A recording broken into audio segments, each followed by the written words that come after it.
Hello, this is Nancy Ray, your host for the Rebel Haven podcast, a show designed to inspire, educate, and empower our community of entrepreneurs that think differently. For as in the words of the great and late Steve Jobs, the ones who are crazy enough to think they can change the world are the ones that do. Liftoff. We have a liftoff. 32 minutes past the hour. Liftoff on Apollo 11. I have a dream that one day it's one small step for man, one giant leap for mankind. Hello and welcome to the Rebel Haven podcast. This is your host, Nancy Ray, and in today's podcast, we're going to be talking about debate, argumentation, agreeing, assumptions, and really understanding people. And what's bringing up this podcast right now is some of the discussions that I'm seeing going on online about Notre Dame or Notre Dame, however you want to say it. This really tragic, sad fire that's taken place and that has destroyed so much of this beautiful historical landmark and piece of history. And it's amazing that something like this can happen, and collectively, we can all perceive and interact with it so differently. And it's interesting to see that I assumed that everyone would be mourning the loss of this beautiful building, this beautiful piece of history, until earlier this morning, I woke up and I saw this post being shared around of a woman who is celebrating, so happy that this building is being burnt to the ground. And immediately I had this little pinging going off in my brain of curiosity of what in the world would be going on inside this woman's mind for her to be so excited that this is happening. And I immediately went to curiosity. And the reason I did this is because I've worked very hard, and I sometimes fail at this, but in really being curious when I see a differing opinion, a different approach, a different perspective, going to curiosity first. Because when I'm in curiosity, I'm staying out of being defensive, being condemning, and being judgmental. And this is critical, you guys, when we're talking about the world and wanting to feel connected and create union and heal so much of the separation that's in society. We get to recognize our tendency to move into really believing and needing that we must agree, disagree, or have some sort of opinion or exact some sort of judgment upon other people's choices, opinions, perspectives, and the way they choose to live their life. And it is this human obsession, this low vibration, close-minded pressure to do this that is creating so much division on the planet between different religions, different political parties, different, cultures in general, inside households, inside communities, inside the world. This is the problem, everybody. This thing that we have, this need to be right or need to make a decision or need to pass a judgment before we've actually truly stepped in someone's shoes all the way, their stinky, worn out shoes, and really felt why they are saying what they're saying and where they're truly coming from. Now, what some people will want to do, because they want to pretend like they're being understanding and yet still politely disagree, is they will still stand in their own shoes and they will try the best they can to assume why the other person's feeling the way they're feeling without actually empathetically, genuinely, truly putting themselves in that person's life. So I have my own beautiful, innocent little reaction to this historic landmark being burned to the ground I was immediately sad. I was sad that I hadn't seen it yet, that I haven't seen it yet in real life, or taken the time yet to go and do a lot of the things over there in that part of the world that I've been wanting to do. And I felt sad because even if they do rebuild it, there's so much about the originality, like the actual hands, the people that labored and put their love, sweat, and tears into the building, that's going to be different now, even if it is, a replica or tried to be, they try to restore it. So I felt sad and I watched it burn, and that was my initial reaction, which I think is a fairly common one among most people. So that's my own individual, not really opinion, I guess, but experience was, this is very sad. And even though this building doesn't hold massive significance for my religion or my background or even my culture, I can still feel that for the people that it does. And I can still, send my love and my prayers to the people that are in a lot of pain by this happening. And at the same time, when I saw her post, I thought, wow, this is a very different perception on this happening. And I began reading through the comments, and I saw one of four things. People who were stoning her to death, condemning her, calling her a worthless piece of shit. Two, I saw people who were worshiping her, like, you're so amazing, you're so right, you're so wonderful, and like putting her up on this pedestal. And then I saw people politely attempting to disagree. And then I saw people just agreeing, but kind of, just your standard agree, disagree versus, the worshiping, idolizing type energy. So I saw this happen. This is very common when someone comes out with a very polarizing opinion. You see these different interactions in the feed. It's very metaphorical to what's happening in society as a whole. When we see these different archetypal response showing up, that this is what's happening. A lot of people are feeling the need to stone, murder, and destroy the actual individual because the opinion is so triggering to their own past, their own experience. It feels so mean. It feels so hard. And when we are applying this concept, we get to apply it all the way through, not just to the woman posting this opinion, but even to the people's responses. When I go into the people who are responding and I see their really violent, intense response of wanting to like stone this woman, condemn this woman, and judge this woman, when I go into their shoes, like fully into their life, and I imagine being raised the way they were raised, in the culture they were raised in, with their own unique experiences, I can absolutely see why I would feel the need to defend in that way, to defend, to lash out, and to hurt. And again, not saying that's right. That's not what I'm saying. What I'm saying is I can extend compassion rather than judging them. Because if you're condemning the condemners, my dear, you're being part of the problem, not the solution. So it's not about judging the judgers, condemning the condemners. Let's not stone the stoners. Stoners. That's a good drug joke. Anyways, what we get to do is we get to really, as best we can, honor our own feelings. We can absolutely have our own feelings, our own opinion, our own experience of it. And if we're wanting to create connection and union with others, we get to be willing to see it from their perception. And that does not mean agree when we return to our own perception. That does not mean when we return to our own perception, our own grounding space in our own identity, that we'll agree with them. But what it will mean is we will have a different level of compassion and genuine other understanding rather than assumption, genuine understanding of what they're feeling. Because what will often happen is because we want to avoid being truly empathetic and really standing in their shoes, because it can be painful. It can be painful when we really see where they're coming from, because what will happen is when you go into their perception fully, where they believe 100% they're right, when you go into their perception, you believe. The ability to do this means that you can honestly say to yourself, man, if I was that person in that situation with those experiences, I would probably almost definitely be celebrating this building burning down, because I would be them so fully and completely. And when you can absolutely take on their perception to that degree of ownership, where you believe they're actually right and justified in their behavior, their beliefs, their opinion, whatever it is, now you can return to your own perception. And guess what happens now? Union happens now. Because if there's some way that they are right about what they're right about, that's going to transform your perception. It's going to expand it. It's going to shift it. There will be something about the way you approach situations or even your own behavior that will change, even if it's subtle and slight.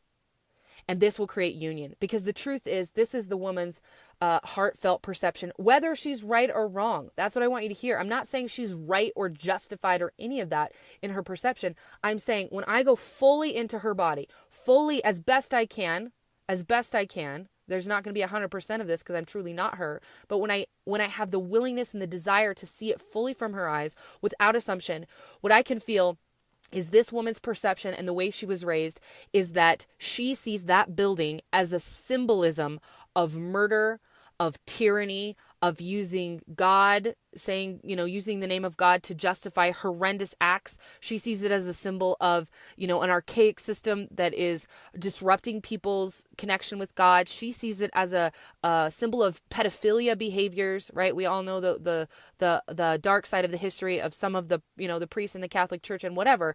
And as much as we can say, oh, she's overgeneralizing, or as much as we can say she's wrong, or she's not seeing things clearly, as much as we can say that, which may be true, when we actually go fully into her perception with her pain, her heartbreak, her opinion, her experiences, who knows how her interaction, what her story is with the Catholic Church, maybe her family's history with it, who knows?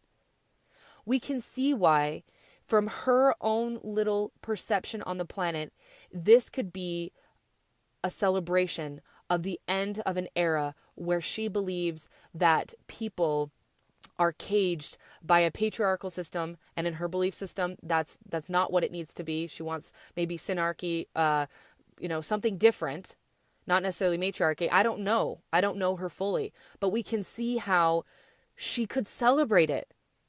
And again, that doesn't make her right, and it doesn't make us wrong. What it does is now we connect, because the truth is, I also would celebrate the end of something that represented pedophilia. That's true. What it does is it tells me something about her. It tells me about what she values. So rather than seeking to agree or disagree with her perception or her beliefs or her opinion, what I can do is I can say, when I really go into her story, what does it tell me about her? It tells me that she is an incredibly heart-led person that wants everyone to feel safe, and that wants everyone to have a connection with God, and that wants kids to be protected and safe.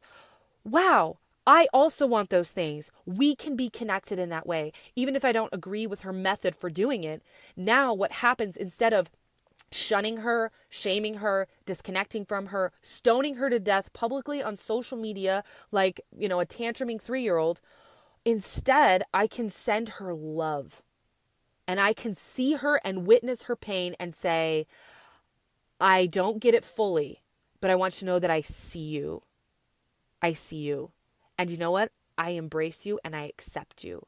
Because people who are in pain, people who have been traumatized, that's what they need. People who are depressed, people who have rage, people who have any sort of mental illness, what they need is to be embraced and loved and validated in the crazy chaos they're experiencing, whether it feels like a parallel reality to us. It doesn't seem true. It doesn't seem real.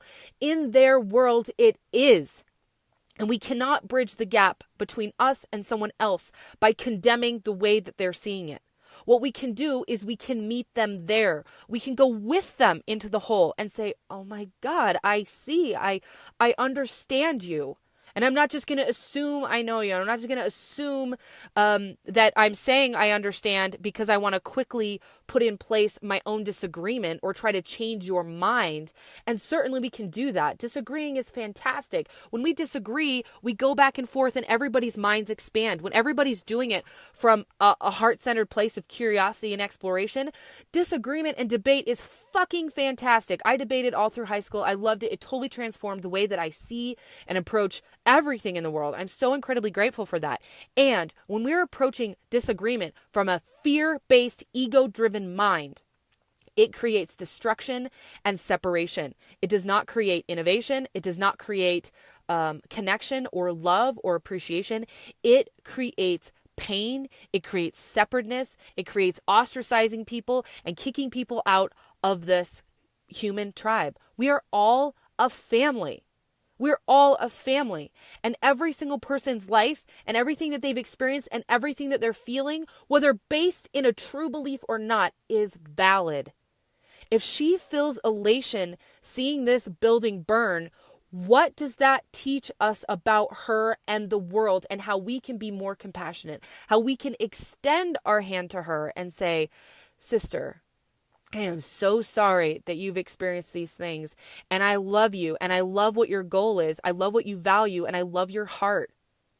And whether someone's crying about the building burning or celebrating the building burning, they can still be united. They can still extend love to each other and compassion to each other. And this is what gets to change. We get to approach people wanting to understand them fully, not assuming so that we can then try to manipulate or course correct their behavior. We get to, from a heart-centered space, not the mind, not the fear-based ego, truly understand and communicate from our heart. I did see some people sharing with her from a very heartfelt place, maybe not agreeing or disagreeing, but sharing their perspective on the situation that probably is beneficial. That's that debate. That's the healthy argumentation, that healthy back and forth, that curiosity that's driven by our desire to expand and innovate as a species. And guess what? No one single solitary perspective holds all the truth or all the keys. Nobody. I don't care who it is. No religious leader, no single solitary coach or consciousness mentor or mindset person or spirituality teacher holds all the truth. That's not how it's designed to be, because then they would no longer need anyone else. And we did not come down here to be independent. We came down here to be interdependent, because if we're being independent, that's actually Luciferian consciousness. That is separateness. That's the opposite of this. I'm fumbling with the words of how to describe it, because I don't want it to be connected to religion or any one person's dogma or way of thinking or methodology. But you have separateness and you have love and connectedness, and there are two different sides of the spectrum. And if you are living in a space where you believe that one person can by themselves completely and solitarily hold all the truth for all that there ever is, then there's no need for anyone else to be in their life or their experience for them to expand and grow. And that's not how we're designed. I needed this woman to show up in her truth, which, yes, a lot of it's rooted in woundedness, which is, there's nothing wrong with that. We all have wounds that we're carrying with us. And if we keep them hidden and if we're ashamed of them, they cannot come into the light to be healed. They cannot come out for other people to see and say, oh, I can step in and support you in this way. Brain surgeons do not operate on themselves. That's not how it works. We need each other. And I needed her perspective today. I needed to have her show up and remind me once again that there is no black and white, and there's nothing that's just cut and dry and just super obvious and, oh, everyone feels the same collective way about any given situation or experience. We are all uniquely different, and that is the beautiful gift, because it is leading and guiding us back into oneness, back into connection, by us embracing the things about the world that maybe we don't understand, the people that disagree with us. How can we find a common ground? What do we agree on? What is your opinion of this thing telling me you value? Even things as crazy as politics.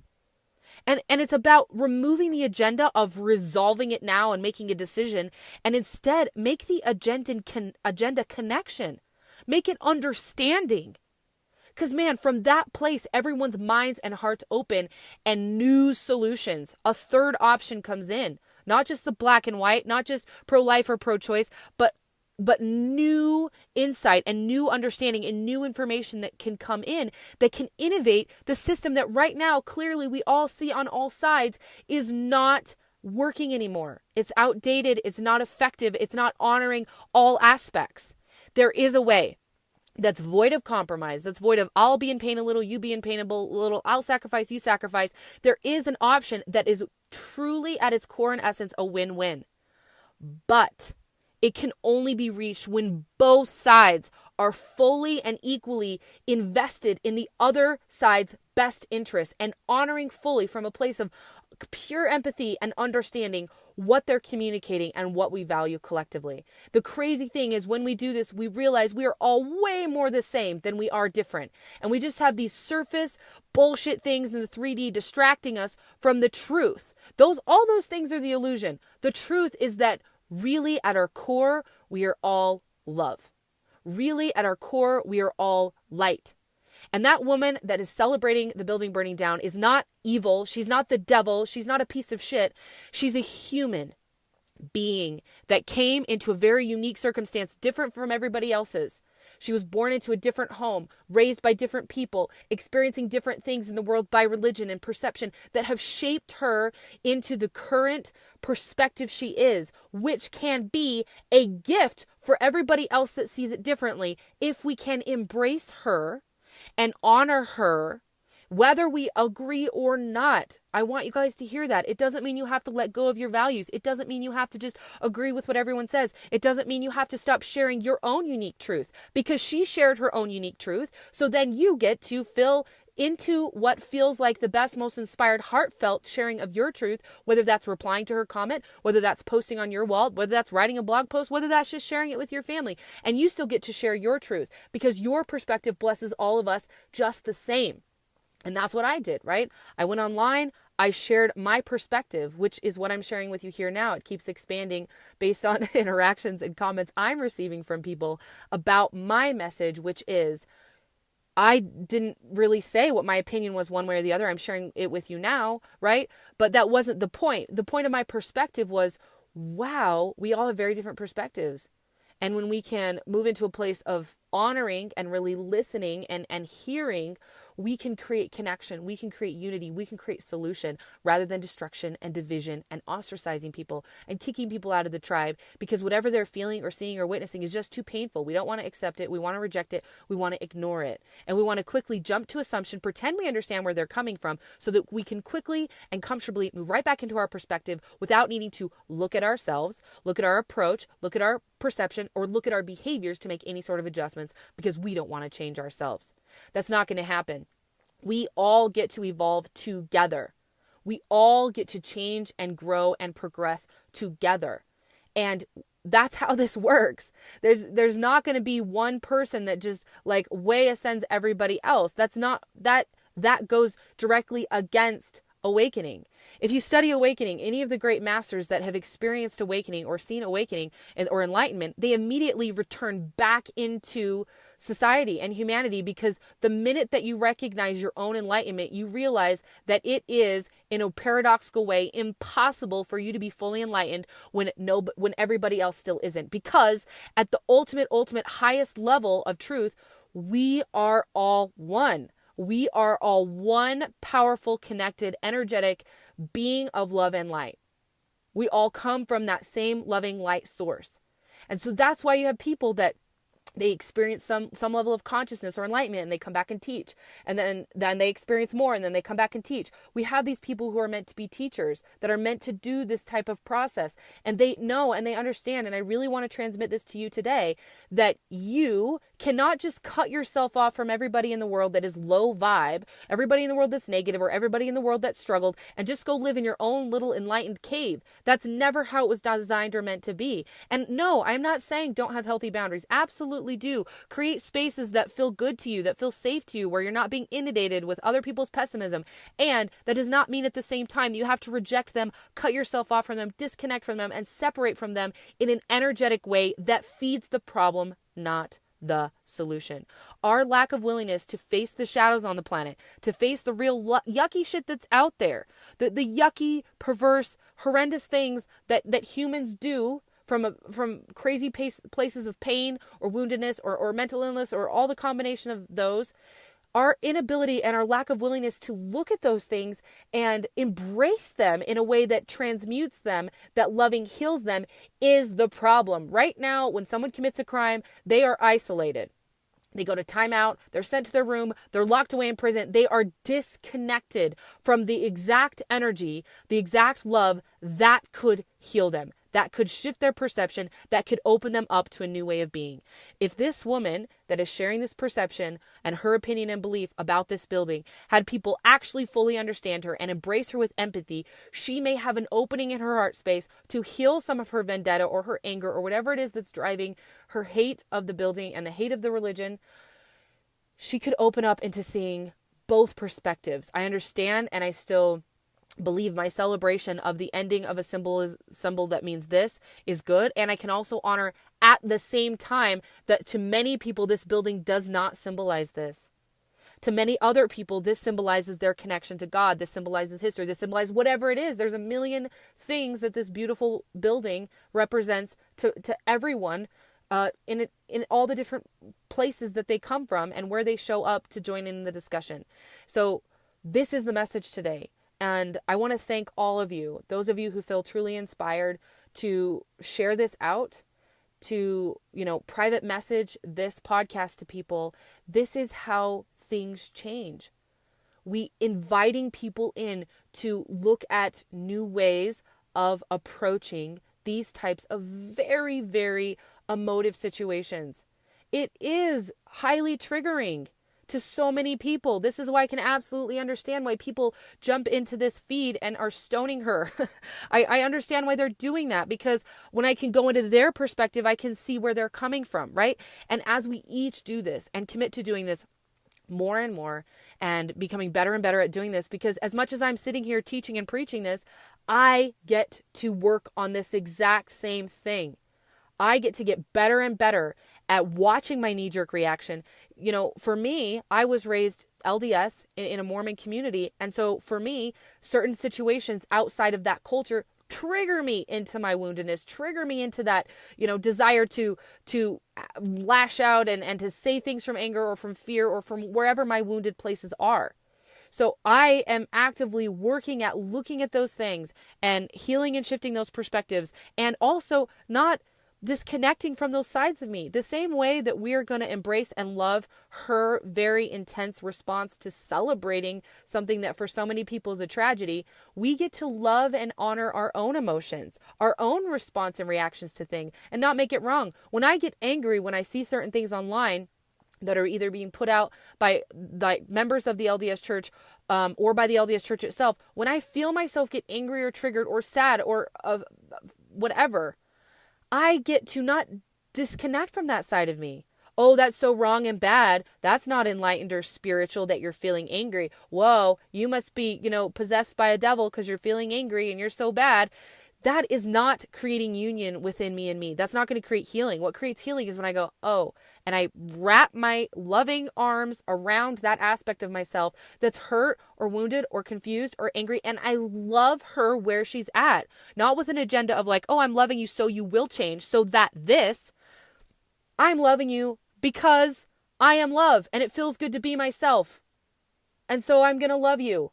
Even if I don't always understand why you're angry or why this aspect of me seems to be tantruming like a 3-year-old or feeling frustrated or being obsessed in this certain circular way of thinking about something.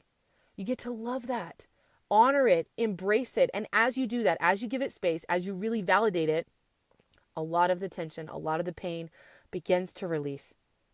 And new perspective comes, and new understanding comes, and inspiration and insight and connectedness to source, to self, and to our entire family, our human family here on the planet.